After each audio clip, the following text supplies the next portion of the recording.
2006, an Oxford scientist by the name of Richard Dawkins published a best-selling book called The God Delusion. It was, just as the title sounds, a book that set out to criticize religious belief, in particular to criticize belief in the Christian faith. Since that time, Dawkins has been one of the most prominent public intellectual opponents of Christianity, and he's rarely missed an opportunity to speak out against what he regards to be both an irrational and immoral religion. For that reason, I was very surprised just recently when I saw in the news reports about Richard Dawkins speaking positively about Christianity. In fact, going so far as to call himself a cultural Christian.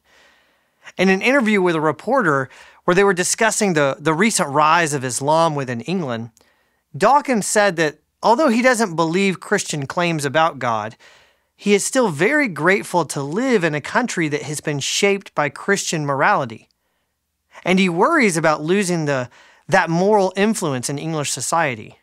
So I call myself a cultural Christian, he said, and I think it would be truly dreadful if we substituted any alternative religion.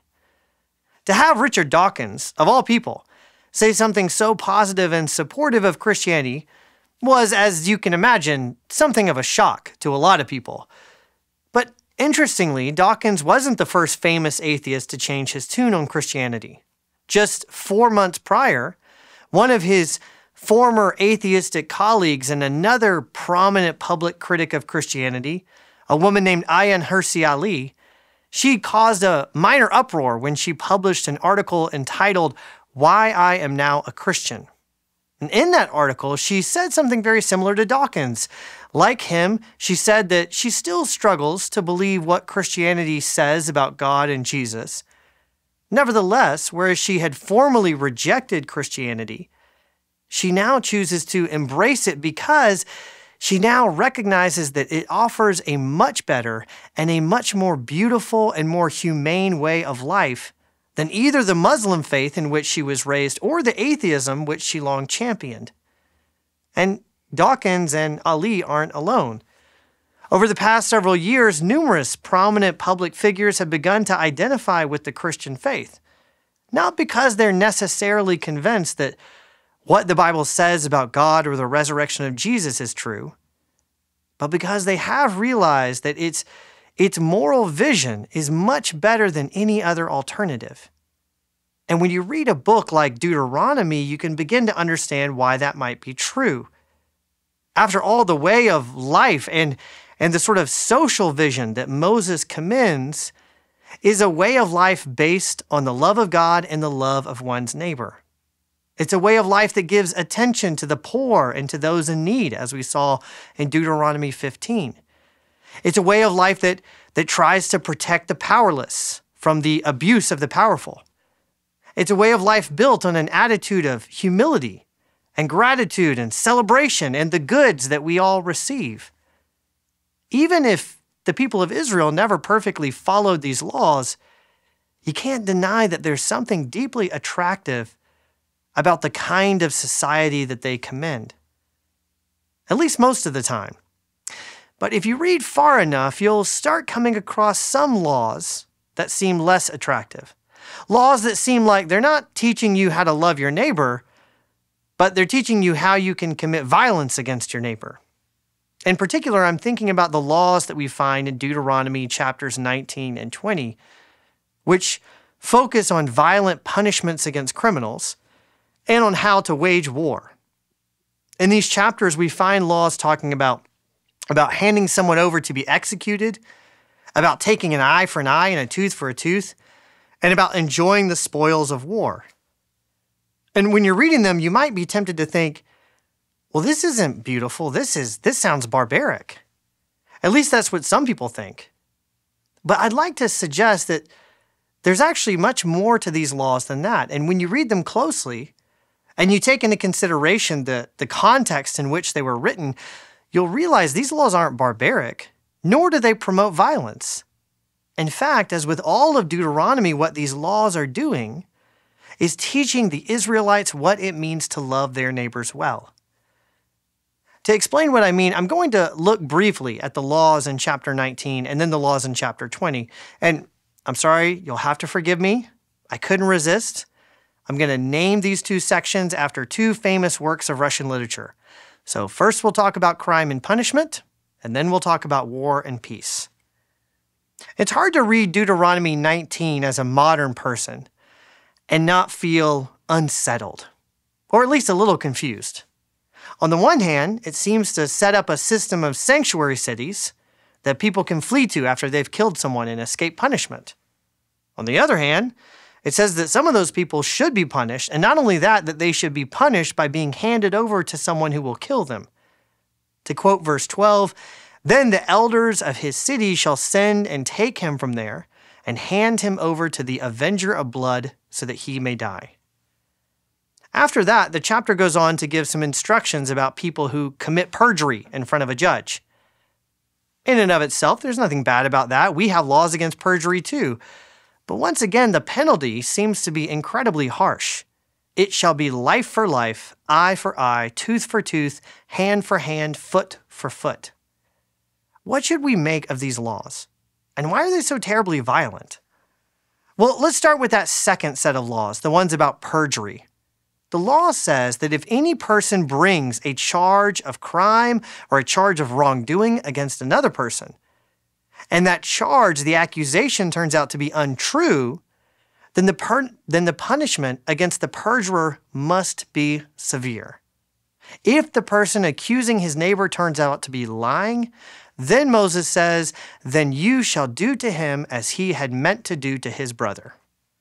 And then after that, it goes on to add the description of a life for a life, an eye for an eye, and so on and so forth.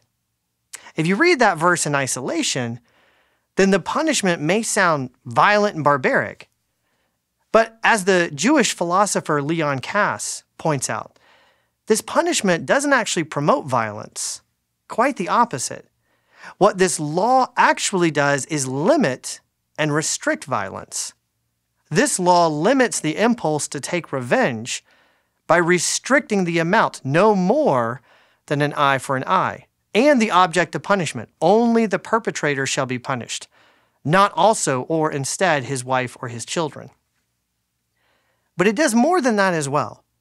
Not only does this punishment work to limit and prevent personal revenge and vengeance, it also ensures that the Israelites will take the prohibition in the Ten Commandments, the prohibition about bearing false witness, with the utmost seriousness. In fact, that's exactly the reason that Deuteronomy gives for punishing false witnesses this way, so that the rest shall hear and fear and shall never again commit any such evil among you. But what about those earlier laws, the ones about sanctuary cities and putting people to death? Well, if you read them, you'll realize that the purpose and intent of these laws is once again to protect the innocent and to teach us the dignity and sanctity of human life. First, the laws protect the innocent. Moses says that the people have to designate 3 cities to serve as sanctuary cities, and that they must be equally separated in the land so that no matter where you live, you are still within relatively close distance to one of them. Then, he says if anyone kills another person unintentionally, for instance, if they're chopping wood and their axe slips and accidentally strikes and kills another person, then they should run to one of these cities and they must be given protection. If, on the other hand, someone kills another person intentionally, if they commit murder, then they will receive no sanctuary. Then that's when the elders of the city are required to hand them over to be executed. But why? Why these wildly inconsistent consequences to murder and accidental manslaughter? In both cases, it turns out that the purpose of the law is the same, to prevent the shedding of innocent blood. As verse 10 says, with reference to the laws about sanctuary cities, "Lest any blood be shed in your land that the Lord your God is giving you for an inheritance, and so the guilt of bloodshed be upon you." And then again, with reference to the command about executing those who commit murder, "Your eye shall not pity him, but you shall purge the guilt of innocent blood from Israel, so it may be well with you." long before God ever gave these laws to Israel. Back when Noah first got off the ark, God told Noah that he was allowed to kill animals for food, but he said, "But whoever sheds the blood of man, by man shall his blood be shed, for God made man in his own image." In other words, because human beings are created in the image of God, their lives have incredible dignity and worth, and they must be honored and protected. To take the life of another person is to destroy the image of God. It is a crime of the highest order. And for that reason, the consequences of it, God tells Noah, and then Moses tells the Israelites, must be severe. People have to understand the severity of what they are doing when they shed innocent blood. Of course, there's a lot more that we could say about these laws. But let's turn our attention briefly to the laws we find in chapter 20, the laws about war and peace. If loving your neighbor means anything, surely it means refusing to use violence, right? But when it comes to the history of Israel, that's a problem because they often go to war against neighboring countries. And sometimes they do it in response to the specific instructions of God. So does that mean that God actually condones and promotes war and violence? Does that mean that following God means initiating a militaristic response to anything that threatens you? Well, of course not. That's obvious. But what then are we supposed to do with these practical instructions on how the Israelites should conduct themselves in battle? Well, before we look at these laws in chapter 20, I should make a couple points. First, these laws are not meant to be some kind of full or complete handbook on military conduct, nor are they a treatise on the ethics of war. There are basic instructions for a king who finds himself at war against Israel's enemies. Second, as with all of the laws in this book, there's a great deal in God's instructions here that is specific to the mission and context of the people of Israel. And we can't simply apply it directly to the life of the church. Jesus said that his kingdom is not of this world. And he specifically forbade his followers from defending it with violence. God has not given us a specific land like he did Israel that we must inhabit and cleanse from idolatry. We're living in a different chapter of the biblical story. Nevertheless, those qualifications aside, there's still something remarkable and still something instructive for us about these laws. First, note that God doesn't tell the Israelites that they need to recruit and train a large army to protect them. Actually, to the contrary, in verses 1 through 9, he tells them that when they go to war, even when they are outmatched by the manpower and by the technology of their opponents, they should actually reduce the size of their army by granting multiple exemptions from military service. As Christopher Wright observes about these laws, there is no competitive arms race. The whole spirit of this chapter is actually anti-militaristic. And there's a reason for that. As another Old Testament scholar puts it, the somewhat idealistic approach, you could say, that this chapter takes to military size and strength is actually a reflection. It's a reflection of Deuteronomy's profound conviction that military strength and victory lay ultimately not in the army, but in God. You don't have to trust in a big standing army. Once more, in the verses that follow, Moses gives specific moral guidelines on how the Israelites must conduct themselves in war. Before they can enter into battle, for instance, he says that they must first make a genuine attempt at peace. When you draw near to a city to go to fight against it, offer terms of peace to it. He also limits whom you can execute and how you may treat those you conquer.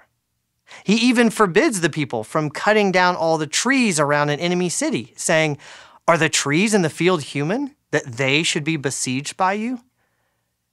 So in many ways, although this chapter does anticipate that the Israelites will occasionally have to go to war, it still recognizes that they live in a fallen world. Nevertheless, it sets out a vision of warfare that seeks to be both limited and morally just. To quote Christopher Wright once more, when we allow ourselves to see past the slaughter of the Canaanites as a moral stumbling block to the other features of Deuteronomy's rules of war, we can hardly remain unimpressed. Without a Geneva Convention, Deuteronomy advocates human exemptions from combat, requires prior negotiation, prefers nonviolence, limits the treatment of subject populations, allows for execution of male combatants only, demands humane and dignified treatment of female captives, and insists on ecological restraint. I don't know whether someone like Richard Dawkins would approve of the laws in Deuteronomy 19 and 20. Perhaps not. Perhaps he'd simply be repulsed by the advocacy of capital punishment and the anticipation of armed conflict. And as Christians, we must remember our situation is different from ancient Israel. And we interpret these laws through the teaching of Jesus, who taught us to love our enemies and pray for those who persecute us.